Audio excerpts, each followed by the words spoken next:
بسم اللہ الرحمن الرحیم الحمد للہ والصلاة علی اہلہا اما بعد۔ آج عدت کے تعلق سے کچھ چیزیں سمجھتے ہیں۔ سب سے پہلے عدت کسے کہتے ہیں؟ بہت سے نان مسلم بھائی بھی پوچھتے ہیں کہ اسلام میں عدت کا مطلب کیا ہے؟ عدت کا مطلب شوہر کے مرنے کے بعد یا شوہر کے طلاق دینے کے بعد کا جو زمانہ ہے، جو پیریڈ ہے، اس کو عدت کہتے ہیں۔ دوسرا سوال یہ ہے کہ عدت میں کیا کرنا ہوتا ہے؟ تو عدت میں صرف دو چیزیں ہوتی ہے۔ نمبر ایک، عدت کے زمانے میں آپ کو فیشن نہیں کرنا ہے، عورت فیشن کرنے سے بچے گی۔ نمبر دو، عدت کے زمانے میں بغیر کسی سخت ضرورت کے عورت باہر نہیں نکلے گی۔ اب سخت ضرورت ہے تو اپنے مقامی مفتیان کرام سے پوچھے کہ یہ ضرورت ہے تو کیا عورت گھر سے باہر نکل سکتی ہے؟ خلاصہ یہ ہے کہ عدت کے زمانے میں صرف دو کام نہیں کرنے ہیں۔ نمبر ایک، فیشن نہیں کرنا ہے، اور نمبر دو، بغیر سخت ضرورت کے گھر سے باہر نہیں نکلنا ہے۔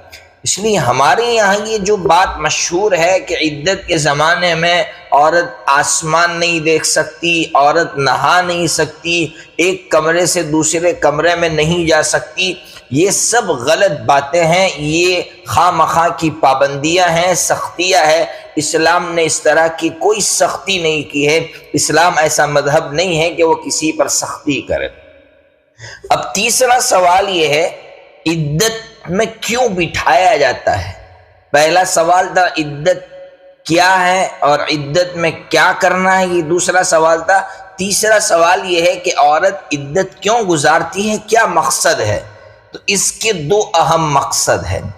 ایک مقصد تو یہ ہے کہ ہماری شریعت اتنی پاکیزہ، اتنی مقدس شریعت ہے کہ وہ نسب کا اختلاط یعنی نسب گڑ مڑ نہ ہو جائے کہ یہ جو بچہ پیدا ہو رہا ہے یہ بچہ کس کا ہے، پہلے شوہر کا ہے یا دوسرے شوہر کا ہے۔ اس لیے ہماری شریعت یہ کہتی ہے کہ ایک زمانے تک عورت اپنے بچے دانی کو صاف کرے، اس کی بچہ دانی صاف ہو جائے، اس کے بعد وہ کسی اور سے شادی کرے۔ اگر بچہ دانی صاف ہونے سے پہلے کسی سے شادی کر لے گی تو ظاہر سی بات ہے پتہ نہیں چلے گا کہ یہ بچہ کس کا ہے۔ جب پتہ نہیں چلے گا بچہ کس کا ہے تو اس کی پرورش کون کرے گا، اس کو اچھا انسان کون بنائے گا؟ یہ ہے اسلام کی خوبی۔ اسلام چاہتا ہے کہ ایک بچے کی بہترین تربیت ہو، اچھی تربیت ہو، اور اس کے لیے راستہ ہی یہی ہے کہ پتہ چلے کہ یہ بچہ کس کا ہے۔ آپ یورپ ممالک میں جائیے، جب یہ معلوم نہیں ہے کہ یہ بچہ کس کا ہے تو آج وہاں جانور پیدا ہو رہے ہیں، یعنی انسان کی شکل میں جانور وجود میں آ رہے ہیں، اور وہی اپنے ماں باپ کو مار رہے ہیں۔ باپ کا تو پتہ نہیں ہوتا، ماں کو ستا رہے ہیں، انسانیت پر ظلم کر رہے ہیں۔ تو یہ اسلام کی خوبی ہے کہ اسلام نے یہ کہا کہ بچہ دانی کو صاف کرو، اس کے بعد کسی اور سے نکاح کرو۔ یہ ایک مقصد۔ دوسرا مقصد، اللہ نے شوہر کی شکل میں ایک نعمت عطا فرمائی دی، اس نعمت کے چھین جانے پر اس کا تقاضا یہ ہے کہ ایک مدت کے لیے وہ شادی سے دور رہے، ایک مدت کے لیے وہ اس طرح کی چیزوں سے دور رہے۔ اس لیے شریعت نے یہ کہا کہ بھئی آپ کو جو ہے ایک زمانے تک آپ کو عدت میں رہنا ہے۔ اب عدت کا زمانہ کیا ہے تو وہ میں تفصیل کے ساتھ انشاءاللہ اگلے سبق کے اندر آپ کو بتلاؤں گا کہ کس عورت کو کیا عدت گزارنا ہے۔